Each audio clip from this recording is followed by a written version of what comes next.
Hi guys! So for today's video ay samahanin ho naman ako ngayon magpariban. At ayan guys, binubuksan na nga ni Ate Rhea yung gamot. Yung ginamit nga po palang gamot sa akin ay yung coconut. Tinimpla na nga lang ni Ate Rhea dyan sa isang lagayan. Ay for the go! At guys, kung mapapansin nyo dyan, yung buhok ko ay talagang buhaghag, makapal, at madami na din pong patay na buhok. At dyan nga pala guys ay inipitan lang ni Ate Rhea yung sa unahan kong buhok. At ang una nga po pala mong lalagyan ay yung huli, yung sa likodan ko pong buhok. At guys, kaya din po pala ako nagpariban dahil graduation na po namin sa 31. Yung ganyan ko nga po palang kakapal na buhok ay 1,000 laang po. At guys, kung napapansin nyo po dyan ay yung hinati po na buhok sa unahan, yung isa ay may gamot na. Sa mga time nga po na iyan, ang nararamdaman ko ay may konting hapdi. At yan guys, so i-blower na agad yung buhok ko. Grabe, ang unfair. Parang yung mundo. Lang yun guys, at ayan may gamot pa nga po. At syempre guys, hindi mawawala yung takip sa tainga. At ayan guys, sinusuklay lang po ni Ate Rhea yung buhok kong nilagyan na ng gamot para po umi-straight habang nagbababad po ako ng gamot sa ulo.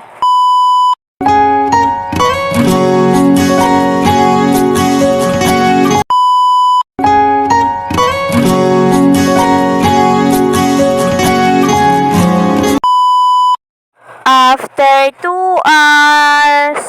At dyan nga pala guys, ay sinusuklay lang ni Ate Rhea yung buhok ko at nilalagyan po ng tubig. At sinusuklay-suklay lang din po para po umi-straight.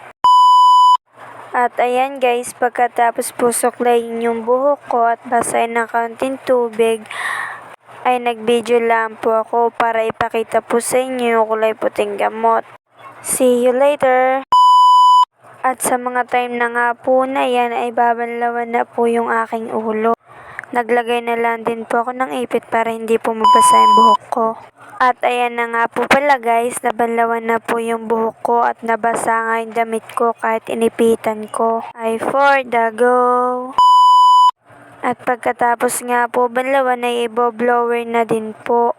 At sa mga time na nga po na yan ay pinupunasan pa ni Ate Rhea yung buhok ko para pag po i-blower ay medyo tuyo-tuyo na. Kaya din po binoblower para agad na matuyo at maplansya na ito.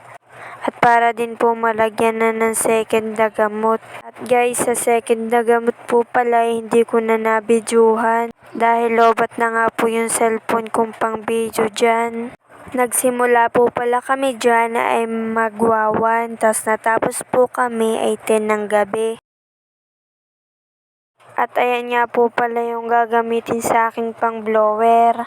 At sinusuklayan nga lang po diyan ni Ate Rhea yung buhok ko para po pag magbo-blower ay straight. Ay, syala ka. Sheesh! Ay for the go! At yan na guys, yan na iniintay ko yung i-blower. Diyan nga po pala ako pinaka-excited sa pag-blower ng buhok dahil makiliti po sa ulo. Maligaw-gaw. Ay for the go!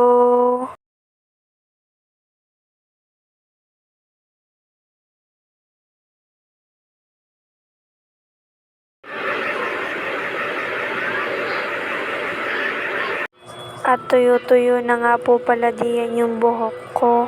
Kitang-kita naman nyo guys, nakangiti na ako dyan kasi naliligaw-gawan talaga ako. At yan guys, yung buhok ko nung tuyong-tuyo na. Wala naman pong nagbago. At ayan na, dito na po tayo sa pagpaplansya. Naglagay lang po ako ng towel sa batok para hindi naman po mapaso. At inipitan po ulit diyan yung dalawa kong buhok sa unahan. At ang unahin po pala uli ay yung sa likodan kong buhok. After ng pagpaplansya, Look at this, sino ka dyan? At hindi pa nga po pala iyan tapos. Babasahin po uli iyan at lalagyan po uli ng second na gamot. See you later. After 6 hours. Ayan na nga po pala yung paglalagay ng pangalawang gamot. At ayan na nga po pala yung original at nagpalagay din po ako ng bangs.